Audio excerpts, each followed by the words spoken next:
Michael with United Veterans Worldwide for an exciting interview today with a friend of mine who I recently came in contact with via Instagram. I came across his Instagram channel, The Collective IG, and loved the content he was building. Started to learn a little bit about his military story and really got connected. And we had a great call this last week, I think it was, and really connected. And I'm excited today to introduce you to him. Chance is a Canadian soldier who is now retired and now doing his own thing, but I'll turn the time over to Chance to kind of walk us through who he is today. Yeah, thanks, man. I appreciate you having me on here. This is awesome. I love chatting with cool people. That's the key thing for me. That's I get so much out of it every time. But a little bit about me. I'm 41. I got 2 kids. I got a wife. I'm living the dream at this point in time, but militarily, I joined back in 2005, did 8 years service with the Canadian Forces as a combat engineer. I served a tour of Afghanistan in 2008, spent 8 months in country. That was a long trip, and so I did 6 years in the line unit, and then I did my last 2 years as a recruit instructor, where I got my knife hand really nice and sharp. It worked very well. After that, I retired, became I was dealing with my own struggles, post-traumatic stress and major depressive disorder, anxiety, and just trouble transitioning. Did that, and in amongst all of that, I had a brand new 5-month-old son, and I was trying to be a veterans advocate and trying to help out people, and took myself down some dark routes and then clawed my way back up to the light, and I've been working forward ever since. It's been a long go. It's been fun though. Lots of fun. Well, I'm so glad you did claw your way back up, and there are many of us that share the same experiences, and I too can relate to that, brother, and so I'm glad that you're willing to talk about those things and become an advocate, and I commend you. Let's take it back in time a little bit here, and let's talk about your first experiences that brought you into the military. Why did you join the Canadian Armed Forces? Interestingly enough, I'm one of the nerds. I saw it as my duty. I truly, 100%, I grew up with this concept that I wanted to serve in the military. And I actually have a picture of myself at 4 years old with an olive drab sweater with the Army stencil across the front. Like that is what I wanted to do ever since I was little. And that's awesome. Interestingly enough, after a while, I was a bit of a pothead when I was in my teenage years, and I kind of let that dream just fade off into the distance for a little while. And then 9/11 happened, and I was like, dang, okay, we need to do something about this. And I was struggling with making the call, with making the decision. And I got a call from my brother who was in South Korea at the time. And he said, you've wanted to be in the military since you were a kid. What's stopping you? And I never really thought about what was actually preventing me from going there. And in that moment, I was just like, nothing is stopping me. He's like, well, then get off your ass and go do it. That's it. Yeah, okay. And then immediately, like the next day, I went down to the recruiting office, and I was expecting. Funny thing was, in the CF at least, it doesn't work like it does in the movies. I was expecting there to be like a bus parked out back, right? You go, you sign the papers, and you walk out. And now you go to recruit training. No. Here in Canada, you do a bunch of paperwork, there's a bunch of testing that you got to get through, and then they're like, okay, we'll call you if there's an opening, and then you leave. And then so they call you later and say, okay, well, we're getting this basic training course set up. You still want to join? And I was like, yeah, absolutely. I got the kind of the dream of how it worked once I got in. There's a bit of a story with that too, was the fact that I signed up initially in 2003. And when I went in, one of the forms we had to fill out is a substance use form. And I had done some recreational mushrooms at the time, but I couldn't remember how long it had been. And I was trying to be as honest as possible, because I thought if I lie on my entrance thing, and they do a piss test as soon as we walk out of here, I'm never getting in. So I'm like, I got to be as honest as possible. And so mushrooms came up on the list, and I was like, oh, geez, it's been, about a year and a half. Sure. I didn't know. I just kind of guessed. And so they wrote down to like, yeah, sorry, it's got to be 3 years minimum of separation between you and any psychedelics. And I was like, dang. And they're like, well, come back next time. And, when it's all clear and done. Had I known at the time that all they wanted me to do was like walk out and walk back in, and then it would have been like, oh yeah, here's a new test for you. And I could have pushed that through. I didn't know that at the time. And again, trying to be as honest as possible. It's like, okay, cool. I'll see you in 18 months and I'll be back. And 18 months to the day, I was back, and I had all my paperwork done. I slammed it on the desk and I was like, here you go. I'm back. I said I was going to be. And they were like, who are you? People have been posted out right now. You accomplished all these things. You met their standards, and now they're like, I don't remember you. What? Yeah. I don't know who you are. It was totally different people too, right? So it was, it was kind of hilarious. But yeah, I got in 2005, and that's when it all started from there. I started when I said I got the dream sequence of it, I started my basic training in January of 2006. Did that for 13 weeks, and then you go to... Where was that located? I was in Saint-Jean-sur-Richelieu, which is in just outside Montreal, Quebec. Okay. And so I did 13 weeks there, and then I moved to Gagetown, New Brunswick, which is way on the East Coast, and it is basically a swamp with a little bit of grass on top. It's not a great training area. It's huge, but it sucks to be out in it. You do 6 weeks of soldier qualification, which is just Army stuff, recce's and grenades and machine guns and, doing all the Army things.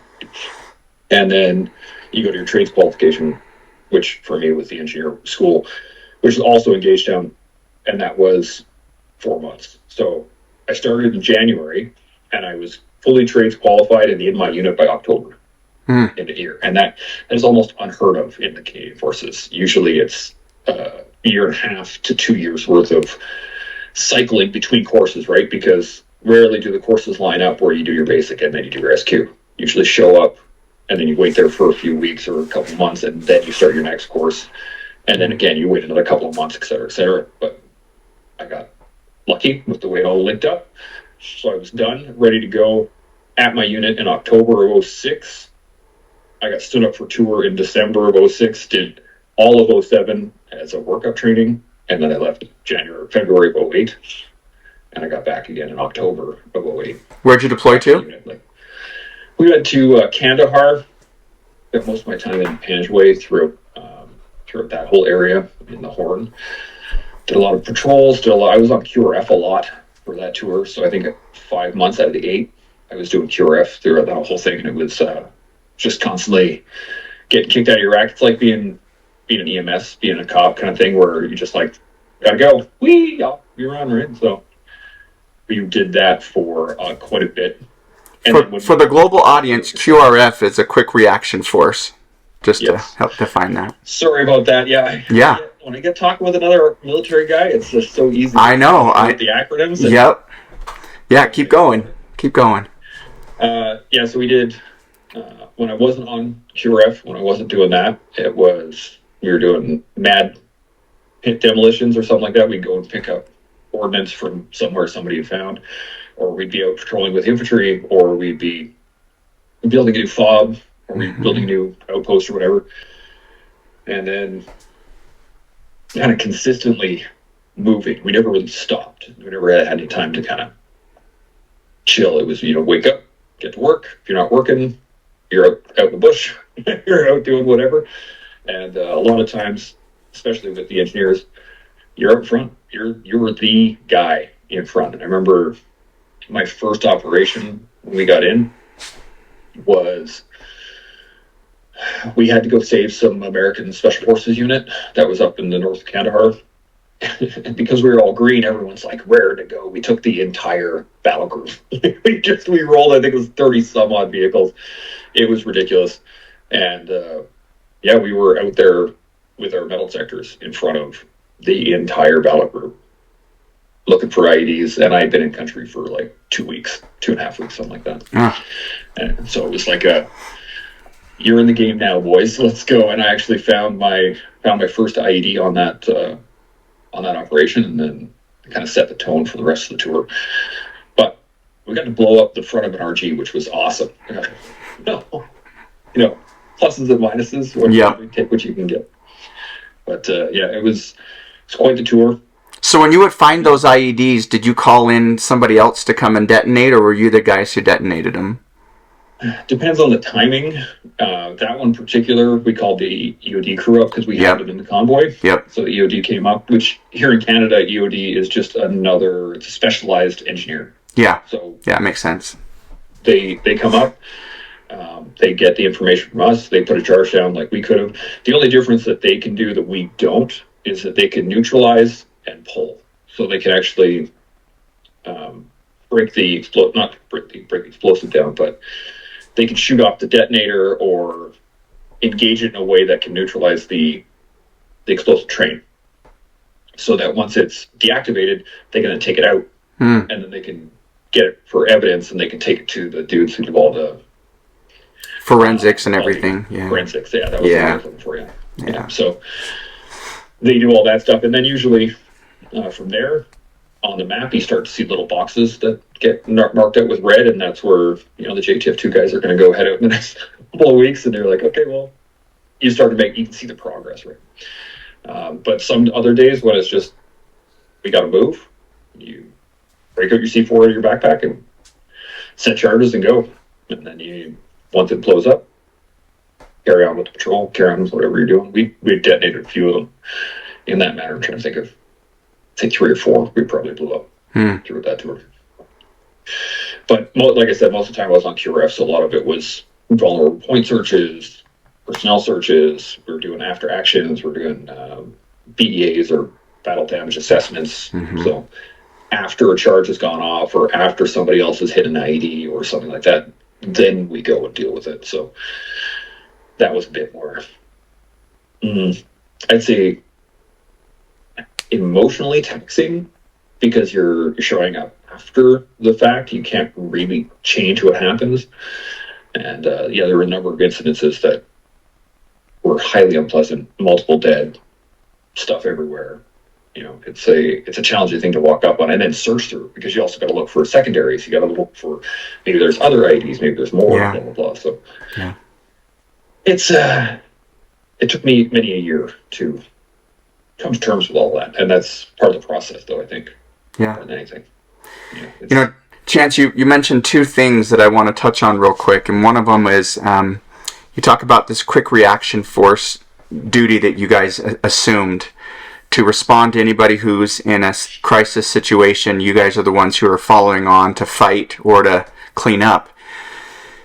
And there's something psychologically that happens when we are at rest and then turned on to a 10, hyped up, ready to go, and then turn back off and hop back up and back off. What it does, and I just had an interview earlier today with a rising country star who's an Army veteran in the U.S., Scotty Hastings, and he described the same type of a thing where the fight or flight would trip. It would never be a flight; it would always be a fight, and it stopped turning off at a certain point, because you're always on this hyper arousal thing. So quick reaction force in and of itself, even if you never encountered anything, and obviously you did, but even if you never did, that type of psychological training will break your fight or flight and keep it in the fight mode. And then secondary, you say you come upon the chaos of after conflict, after explosion, after events, and there is enough trauma in that alone to mess with the psyche of an individual. For one, guys I've talked to who have been in heavy combat, hand-to-hand or really close firefights, they feel like they get a little bit of a release because they're able to fight back. But when you're a QRF and you're responding to something that's happened already, there's no release.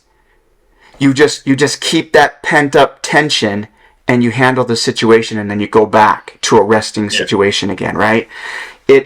For those who don't know and haven't experienced this before, this screws with your body chemistry. I mean, it's no wonder we as veterans, myself and Chance, follow on had issues as a result of this type of conditioning. Yeah. Yeah. One of the things you bring up there too is that it's not always, one and done. So there was a particular day that I remember was, and I say day, it would turn to 2, but I got kicked out of my rack. I think it was 2 or something in the morning. And so pitch black, we just got kicked out of our rack, and all I hear is QRAP, let's go. And I'm like, all right. And so I'm still half asleep, gather all my gear, get in the back of the lab, get my gear on, all kind of primed up, ready. Okay, what's happening? You're getting information as it's happening. And we're rolling with the rest of the convoy. We're rolling out, and then we got to search certain areas, but it's pitch black, so you're trying to use red light to search for IEDs and things like that we shouldn't have been doing. And then we finally get to the incident, and we got to start clearing. Clearing through it because and a Marine convoy had gotten hit, and two members had died in the lead Humvee. One was majorly injured, and then I think another one was kind of like walking wounded. They all got evacuated, the bodies got taken out, but then we had to sort through the vehicle and the remnants and all the other stuff. We're looking for secondaries. We're dealing with the other Marines who want to get involved. So we're dealing with all this, and that took us till probably 10 or 11 in the morning. And we finally finished up with that. And we got it all sorted, and we got the road resorted, and security was done. And it was just before lunch, and over the radio, QRF, we need help, let's go. And you're like, okay, back into the vehicle. And off we rolled to the next one. And we went from that one to another one, and from that one to another one, and that one to another one. And we didn't get back until the next night. And it was just go, go, go, go, go. So you're up, down, up, down, up, down, up, down, up, down. And you're trying not to be lackadaisical or to get complacent in any way. Yeah. Complacent, exactly, right. But there's times where you're literally standing in the desert under the sun looking at a desert. And it's hard. It's hard not to let that go. Just be like, oh God, what are we doing here? And then you just keep hitting these, peak valley, peak valley, peak valley, or peak trough. And it wears on you pretty quick. And I do remember coming off that day and just being absolutely drained. And then we went to sleep at some point. I don't really remember when, but we got woken up first thing in the morning next day. Okay, we're going on patrol. Grab your gear. Let's go. And you're just like, okay, on to the next one.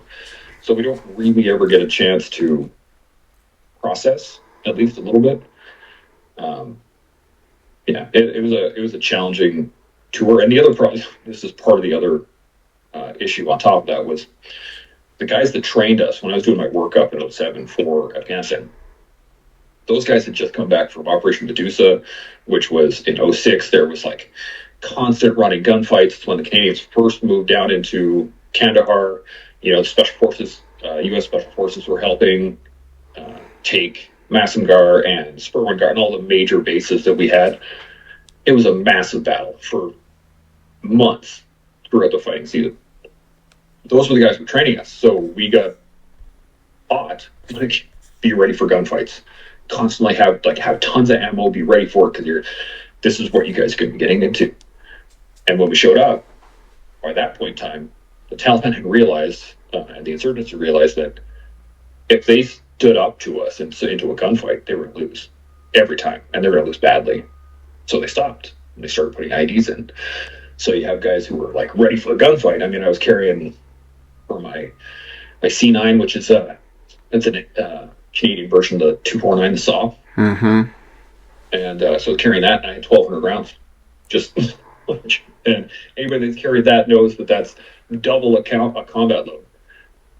Just because I was consistently aware that if we get into a gunfight, I want to have more ammo than I need. Yep. Because we're probably going to use it. Yep. And the few gunfights that we did get into, I absolutely did use this. I'm very happy that I had it on me. But you're weighing yourself down. Oh. It's so it adds to the weight, which adds to the stress, which adds to the all the other stuff on top of that. So yeah, it was a challenging tour. I was excited when I got back because I was like, okay, well, let's go again. Gotta reset the process. Here we go again. And unfortunately, that's where all the trouble started for me. Where all the symptoms started to kick in. I didn't realize that it was the symptoms of post-traumatic stress. I thought it was just transitioning back home because everybody kind of had troubles with it. Yep. And there was sanctuary trauma and stuff like that added onto it. There was a number of issues at that regiment when I got back. But tour specifically, the QRF side of it was, I'd say, damaging over time. I think that was probably a good word for it. And then the added stress of being a prey animal, which I try to get through people's minds quite a bit, especially in Afghanistan. We weren't there on the offensive very often. Like you said, when you get into a gunfight, yeah, you can fight back. Great. I got into 4 gunfights, I think, in 8 months. And so the rest of that time, people are hunting you. Yeah. And that's going to mess with your brain for quite a while, especially for anybody that stands out, right? Because if you're different, those are the guys they target, right? So for me as an engineer, if I had my metal detector hanging off my back, I was a target, 100%. Mm-hmm. The medics were targets because they were carrying bigger backpacks than everybody else. Anybody that was vulnerable was the target. So that was another constant kind of awareness that, like, not only are they hunting us, they're hunting me. They're trying to kill me specifically. Okay, that changes things a little bit. And then, when you got a metal detector out and you're looking for IEDs and you got an entire patrol behind you, all of the weight of that moment is there constantly, right? So yeah. There were lots of infantry guys would ask me, they would be like, aren't you scared at all? And I'm like, nope, I'm going to find the IED one way or the other. And they're like, what do you mean? I'm like, either I'm going to find it or my foot's going to find it. I'm not letting any of you catch that, because that's the ultimate failure for an engineer, is that if somebody behind you blows up, because that means you walked over it. And so it's like you completely failed at your job, and it becomes a more of a mental thing. That being said, the insurgents, the Taliban, have been fighting for the last 100 years, something like that. They know how to plant IEDs. They know how to plant explosives. They know how to set mines and traps and boobies. And to find everything is almost impossible. So I do want to state, for my other combat engineers out there, it's not your fault if you miss something. But at the time, everything was relying on me in those moments when you're at the head of the column. It's a lot of weight to carry. Yeah, and I think that phrase that it relied on me. It sat on my shoulders. Those type of scenarios, in my own experience, are the ones that were the most destructive mentally to me. Where I was in charge, I was leading. I told people to do things. Bad things happened. I was ultimately responsible, right? It wasn't until later, when I went through therapy, where people asked the question, well, was it reasonable for you to know that this was coming? Well, no. Was it reasonable for you to be able to care for everybody at the same time? No, but, and then they started to help me break this down a little bit. Yeah, you were there, you were in charge, things happened, but a normal person could not have been a superhero at those moments to make those things happen. Chance, you also talk about another thing that is a major factor in what contributes to the decline of our mental health while we're in. We may not know it, but most often when we get home and when we're out, is the sleep deprivation. Some people can relate to this in some of the jobs they have. I know a guy who's working 16 hours a day, 17 hours a day, comes home, he works out, he goes and hangs out with his family for a couple hours, and then he crashes for a couple and gets back up and starts the whole process over again. And we got used to, in combat, having sleep deprivation, and it wasn't just in combat. It started probably in the workup, the train up beforehand too. But when we don't sleep, our body's not able to get the recovery that we need, And so if there's muscle that's broken down from, from hard work or from being out in heat and sweat, our minds aren't able to reset and have resilience. It almost breaks the resiliency down that exists in our minds. And that's just from sleep. That's not even from the trauma of the events that we're seeing or participating in, or fight or flight. So I'm going to be doing a study here with a company near where I live, hopefully in the next month, where we're looking at the effects of sleep deprivation on veterans and trying to find solutions to help guys get the sleep they need now to recover their mental health. So that would be awesome. Sleep deprivation is it's a killer. It really is a killer. And I remember once I was out of the military and still having this mindset of just like, I'll sleep when I'm dead. And no, how about you sleep tonight? Right? How about you just go to sleep tonight and get a good night's sleep? You're able to now, kind of thing. And I was so used to just like, I'm going to sleep like crap and I'm going to wake up and I'm just going to deal. But as you get older, especially, you need that recovery so much more. I mean, when you're 20, oh man, whatever. We'll go out, we'll drink all night, we'll get 30 minutes of sleep, we'll wake up still drunk, and we'll do PT. And we'll feel fine. And we'll be like, yeah, okay, it's going to be a rough day, and you'll be whatever. You try that when you're 40, oh, God, no. Yeah. That's just not going to happen, right? So learning how to sleep well, I think, is a key. Now, military training, and when you're there's going to be periods of time where you're not going to sleep. There's going to be periods of time where you have to work. That's just the way it is. Yep. You're on patrol, you're doing recce's, you have things to do, whatever. But when you're home, man, you have to sleep. You have to be able to re-engage, not only mentally shut down, but physically, just to rebuild the body. Right? We actually had a show on recovery. We recorded it yesterday. But man, the science behind it is all there. The reasoning behind it is all there. And it's mostly just our egos that get in the way of just like, well, I'm a big tough guy, I can handle not sleeping, whatever. Right. We don't have to. You can do the work. You can, if you want to have a really good sleep, okay, invest in a really good mattress, right? Get a sleep mask. Do the thing, create a sleep etiquette around going to bed so that when you actually go to bed, you go to sleep. Little things. Turn off the devices. Yeah. All those things. It's all out there. It's super simple now. 20 years ago, 30 years ago, people were just like, yeah, you sleep when you sleep, and sleep is great and cool. There was no science behind it. Now, there is so much science backing it. I remember seeing I think it was a Dave Grossman Bulletproof Mind presentation, and he was talking about sleep, that they did a test with the U.S. Army on a bunch of artillery guys, and I feel really bad for these batteries because they took 4 batteries and they gave one a full night's sleep every night, and then the second one I think they gave 6 hours, and then the next one they gave 4 hours, and then the fourth crew they gave 0 sleep. And for 4 days they had to run fire missions straight. And after a single day, the team that had 0 sleep were 40%. They had a 40% drop in efficiency in the ability to fire rounds. Because you have to do the mathematical calculations and all these things. Yeah. Exactly. And then at 2 days, that team that had no sleep was, I think they lost 80 or 85%. Don't quote me on these percentages. It's a long time since I heard this, but they were basically ineffective. They could not shoot at that point in time. And that was after 2 days of no sleep.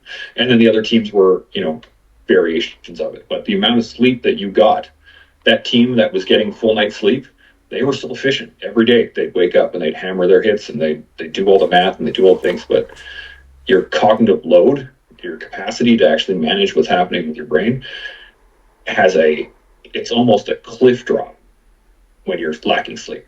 Just your ability to do things and think properly. Add in math or explosives or, people shooting at you, and try and do that as well. That's a whole other ball of wax. I got a friend in James Gearing. He's a former firefighter. He's really pushing for a new schedule because the one that they're working right now basically has people working 56 hours out of a 72-hour shift and expecting them to be able to, jump in a truck and drive through a city half out of their mind, totally sleep deprived, and then run into a fire. Right? Like, it's just not sustainable. No. It's great for training, stress inoculation. Sure, go ham on that one. But when you got to do the job, you got to be able to function well, and sleep is a massive part of that. So yeah, I'm glad you got into that. Yeah, no, that's great. I'm glad you said that. And one of the unfair advantages that pilots have is pilots are on a sleep schedule. If you're going to get into a $1 billion aircraft, they're going to make sure you have your 8 hours of on time, and then you have your 16 hours of not on time. And I hated it when I was in Iraq, because when we needed gunships or other things, we couldn't always count on it, because they had to get their rest. Whereas ground troops, if you're on the ground, what's rest? What is rest? What is rest is right? Yeah. People look at movies and they watch snipers do their thing, and they're like, oh, I want to be a sniper so bad. I'm like, really? Talk to a sniper. Yeah. See what their schedule's like, because those jokers don't sleep. They're constantly moving. They're constantly under surveillance. They don't get to sleep. When you're sleeping, they're out still poking around, right? Like, yeah, it's real. The second thing I wanted to talk about too is chronic pain. So common with veterans, like when I was retiring from the Army in 2015, I had a bum shoulder.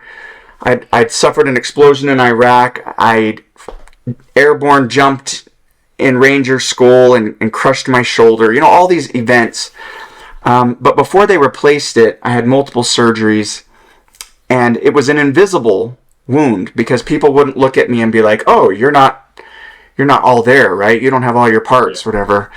But what it affected was my sleep. I was constantly in pain, and that pain only increased in severity up until the time they actually replaced it. Now I have full functionality again, thank goodness. But talk to me about chronic pain as it applies to your experiences as a combat engineer. Oh, man. Pain is a constant. Yeah, it's chronic. It's constant. It never goes away. That is the life of a combat engineer, actually. That's where we're either hauling bridges or carrying massive loads of C4 or, your metal detectors. My combat load for patrol weight was just under 200 pounds was my patrol weight. So like my back and my shoulders and my knees, and they're all just jacked up. Plus, we did actually hit an IED in our lab at one point in time that kind of messed up my back as well. It was a small IED. It blew off one of the tires. And big or small, an IED is an IED, right? It's not normal for us to drive over things that explode, but yeah. It's funny because every time in my head, I'm like, I've seen some of just the absolutely massive IEDs, and we lost 3 engineers on that tour to one of the IEDs that was set up for. They were trying to take out one of our tanks, and one of our labs rolled over, and it was brutal. We lost 3 awesome dudes. And I'm sorry. So it's always a challenge talking about them. But so in my mind, I look at the IED that I hit, and I look at other IEDs that have gone off. So you always compare the two, right? Like, mine wasn't that bad. And I think this is also part of the military mindset, right? It's like other people had it worse. Yeah. And you always fall back to that position of other people had it worse. So we hit this IED. I was, when you're sitting inboard in the labs, you're looking inward. At each other, yeah. Yeah. And when the IED went off, it actually cut the hydraulic lines on our engineer lab, which has a dozer blade on the front. So as we were driving, we kind of lifted up, and then the blade hit, and we just stopped hard. And because I was sitting sideways, it bent me laterally, and my back's been jacked from since then. So I've had chronic pain for many, many, many, many, many years, and it affected my ability to work, let alone move on after the military. And I do remember as I retired and you're getting your medical to get out, and the doc's like, okay, so what are all your problems? And I'm like listening, okay, well, my knees hurt all the time. They've been dislocated many, many times. Yep. My shoulders always hurt. I've had multiple separations. My back is constantly in pain. My hearing is shot, and I can't sleep, and I'm having nightmares, and I'm going through all the list, right? And he just kind of looked at me. It's like, how are you walking, let alone training troops? And I'm like, you just do, right? Like, and that's the Army mentality, especially, is like, you just do. Yep. It sucks, yeah, and it hurts, and yep, but things got to get done anyway. So, in the military, it affected me throughout. But once I got out and I didn't have anything to do, that's when everything started to ruminate, and you start to think on the pain, and you start to like, oh God, like, why does it hurt so much? Yeah. And I finally found relief with CBD and THC, the mixtures of those, which has been fantastic here in Canada. The fact that it's legal, and it's kind of hilarious because back in the day, before I joined the Army, and I was a bit of a pot dealer, I didn't want anybody to know, right? Didn't want cops coming around doing anything to happen to that. And now I put an order online and it ships through Canada Post to my door. It's wild. The government pays for it. The government pays for it as well, because it's prescription meds. So it's kind of mind blowing to get to that position. But yeah, the trick with chronic pain, at least the thing that I realized, was the fact that if you don't engage it, like directly engage it and find out exactly what you need to do, or what works for you, that's not getting easier. It's just going to get worse. And you may think you have a handle on it now. Wait 5 years, and that handle is gone. Right? Wait 5 more years, and that handle is now like there's no handle anymore. Yeah. It's a challenge. So the quicker you can get on it, the better. And I don't mean THC or CBD, but I'm just getting on pain management. Just hard on your doctors. Hey, I got to get this fixed. Hey, I need to get this sorted out. Hey, this is still bugging me. Blah blah blah. And I was telling everybody I could before I retired and afterwards, get it on your docs. Like, I don't care if you sprained your ankle. Document to the doctors, document it, like, get it down. Yeah. Because later on, when you're trying to fight with the VA and they're like, well, we have no paperwork, I don't know what you're talking about. You've never mentioned this before. Nobody ever signed this off. You're like, but, yeah, no, seriously. Yeah. So go get it written up. It might take a minute. Yeah, it might take a morning, and yeah, you might get some weird looks from the old dogs at the unit. Who cares? Who cares is right. Get it written up so that later on in life, when you're 50 and you retire and everything hurts, the VA is going to look at it and be like, sweet, cool, what do you need? Yep. And versus fighting with them, because it's just I'm sure the Canadian and the American VAs are very similar in the fact that they are difficult to navigate. Yeah, it's more difficult, I would say, now to navigate coming out of the Army, because our system is separated. So the Army does one type of retirement. The VA comes in and helps out if there are injuries that were sustained in combat operations, whatever, and then they provide that benefit. But the Army was the stickler. Army was like, yeah, I saw that you sprained your ankle when you were playing basketball, when you first came in 1999. I was like, well, yeah, but that's not what created this injury. This injury was Iraq. And they're like, yeah, but you didn't go to the doctor. I'm like, we didn't have a doc that was available to me. Like, I'm outside doing stuff. Like, I had a medic and he was helping me. They're like, well, we don't see it written down. I'm like, if you tell me in basic training, have everything documented every time you get injured, well, guess what? I'll start doing it. But you never told me that. I just assumed you would know. You sent me to combat. Things happen, right? No. And the funny thing is that it's actually it's looked down upon, right? Through training, is you guys want to go see the doctors? Yep. Okay, yeah, you could go see the doctor, and then you're made fun of. Yep. You're belittled, and you're getting called out by the staff and all these other things. It's just a whole other issue. I was always adamant. I had one guy actually on my course, like as a recruit, who he fell off the obstacle course.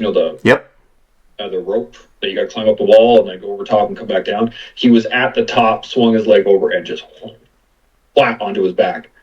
And I was like, oh, damn. All right. So I immediately went to C-spine. Yeah. I'm just like holding his head there. I got his helmet off and I'm like trying to get his gear off and people are starting to come and I've got the medics coming, blah, blah, blah. And I was like, you better make sure that they write down everything that hurts. And he was like, but I need to get that. I'm like, no, no, get everything that hurts. And I was like, I think I might have been squeezing his head a little bit when I said it, because he was just like, oh, okay, you're onto that, Master Corporal. But it's like, I cannot stress that enough, how much that is just so required. And I know so many dudes who didn't do that, who now, 30 years later, are 50, 60-year-old dudes who are in constant pain, and the VA is fighting them tooth and nail. So that frustrates me so much when I hear stories like that. I cannot believe it. And the more stories I hear about the Canadian system failing to take care of its veterans, it makes me enraged inside. The trouble with this, actually, the interesting part that I find is that it's a thing of extremes, because the VA took care of me very well, and I have had no complaints for my own issues. The reason that I started getting into it was the fact that I came out of that process going like, oh, that was pretty easy, and that I'm pretty well covered, and I don't really have that much of a difficulty doing anything. And I'd look at my buddy who was similar injuries, similar timelines, and he gets nothing, just based on who did the paperwork versus, or what person he's calling in to talk to. And I was just like, that's the issue in my book. It's not that if everyone got horrible treatment, okay, it's a horrible system. But the fact that you have people who are getting really well treated and other people who are not, just based on paperwork or the person that they call into, is just ridiculous. So yeah, I hear your frustration, but I don't want to make it sound like everybody's getting screwed. Yeah, and it's not everybody on the U.S. side either, but there is a percentage that I cannot believe the stories I'm hearing. I just cannot. Yeah, it's crazy. Painful. Well, you mentioned letting people know. Nobody really helped me in my process as I was medically retiring. Once the doc told me that my shoulder was incapable of deploying again in the future, it was just unreliable. He put me through a medical review board, and I said, okay, well, I'm at 17 and a half years of active service. I guess I'm close enough to 20, right? So let's go. Having no idea that there was always a risk that if I didn't get at least 30% for my shoulder, they would retire me with nothing. Yeah. And I had no idea that I was risking my entire 17 years on that one review. Thank goodness I got more than that for the shoulder, but what if I didn't? Then I'd be sitting here having a different conversation, ready to fight. Because it's just not fair. It's true. Chance, as we close out this interview here, you've mentioned some super important topics that I think resonates with so many people, including myself. And I appreciate you for being so open and honest, willing to share those experiences. And for your buddies that you lost, that you worked with in your same field, that's a hard hit. And for all the buddies that we've lost afterwards to their own self-inflicted as a result of their mental health, obviously our hearts go out to them and their families today, as well as we try to encourage people. But I want to get your advice this last 2 minutes here, Chance. Give me your advice and your thoughts on what people who are going through some trauma of their own, and that can be military or non-military, or whatever, some trauma, and how to get to a place where they're finding their own healing. What advice would you give? It's almost too simple. Get started. And as simple as that sounds, I know it is the key thing that most people don't do. They struggle with their things, they struggle with their issues, they deal with pain or psychological injuries or any of these things, and they just deal. and they try to move on with their life, and they're like, yeah, I just don't want to get into that. No, you have to start. You have to immediately engage it as if it was an enemy, right? If you got post-traumatic stress, the moments that I made the greatest strides in my own healing were when I said, I am going to do the work. Okay, I need to find the right doctor. How do I do that? What am I looking for? I'm looking for a doctor that knows veterans and is a trauma specialist, and what are the modalities that are available to me, and just start working the problem. Those are when I made the most strides. When I started to engage my own sense of worth was when I made the biggest strides. When I started to push myself into areas that I didn't want to be. Like, crowds really bother me still, but I can go to Costco on a Sunday. It's crazy in there, and it agitates me. But because I've done the work over the years of just driving into the parking lot, hanging out and breathing and being calm, okay, and then leaving, and then slowly working into that next stage, into that next stage, into that next stage. But you have to get started. You have to actually take action. It requires movement. You can't assault an enemy trench from your trench. At some point, you have to get up and go do it. And yeah, it's going to be uncomfortable. And yeah, it's going to suck. And yeah, it's going to open up the door to more problems. But then you can close the door on them. But then you can move past that problem. Then you can engage the next issue and the next issue. At no point in any sort of combat situation do you assault the enemy and then go, okay, everybody, good job, everybody, let's all go home, and that's it, the end of the war. No, you get to the next one, and then you hit the next objective, and then the next objective, and you keep taking things until you get to a victory scenario, which is all our own. So for me, my victory scenario is being able to be with my kids, being able to hang out with my wife, and not have all these issues be on my mind, so that I can be present with my kids, be present with my wife, be present with myself. Like the fact that, we're sitting here having this conversation and I'm not getting agitated. I'm not having my blood rise. I'm not feeling any of the emotions that are coming up, even though we're talking about some difficult times. That's 10 years in the making. Yeah. Right. And that's the key, is that if you keep your mind on the why are you doing it? What is the objective? Then you can move forward, and you can just consistently, little bit by little bit, crawl your way forward. And the old saying is, if you need to get there, run. If you can't run, walk. If you can't walk, crawl. If you can't crawl, roll. Like, whatever you need to do, take incremental steps day by day. And that's part of what we do with the collective, right? Is that we seek how to do things better.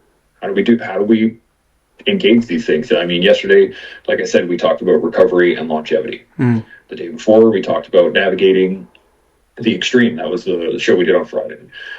We got the way we communicate was a little while ago. Toughness, a couple weeks ago. Like, these are the things we talked about because we want to figure out how to do it better. When I talk about recovery, we talked about it at a depth at which most people don't even think about, let alone engage in a discussion. And we were talking with a behavioral scientist and a doctorate student who's actually just about to get his PhD in recovery. That's exactly what his doctorate is in. So these things require time. But it's not just about time, it's about action through time. Put it that way, action through time. It's the same way that I'm, eventually I'm going to be a jiu-jitsu black belt. I'm a purple belt right now. When I started as a white belt, I didn't really want the black belt. I wanted the journey. I wanted the pathway that was going to get me there. And sure, I'll get there eventually. It was going to take 10 years. Maybe. It's going to take 20. Maybe. It's going to take 40. I don't really care. I like doing what I'm doing because I put in the work prior. And so that would be my long-winded advice to somebody that is struggling right now, is start. Yeah. Begin the process. Yeah, how appropriate. No, I what you said, it resonates with me, and it mirrors some of the advice that I've recently gotten from other people who have served. Movement is medicine, small incremental steps, right? These are all act now, do something now, fight the battle ahead of you, right? Like this is all a great message that I hope people take away today. And so as a global audience, I hope that you've taken some notes today and can internalize some of this. And if you're struggling with PTSD, anxiety, depression, those root causes, a traumatic brain injury, chronic pain, just know that you're not alone, and that, like Chance and myself, we've both been able to find measures of peace throughout this journey that continues today, and there is hope in the journey. So, Chance, thanks very much for being on today. Much appreciated, brother. Oh, it's my pleasure, man. This is I'm always happy, like I said, get to talk to cool people about awesome subjects and learn every single day. Awesome.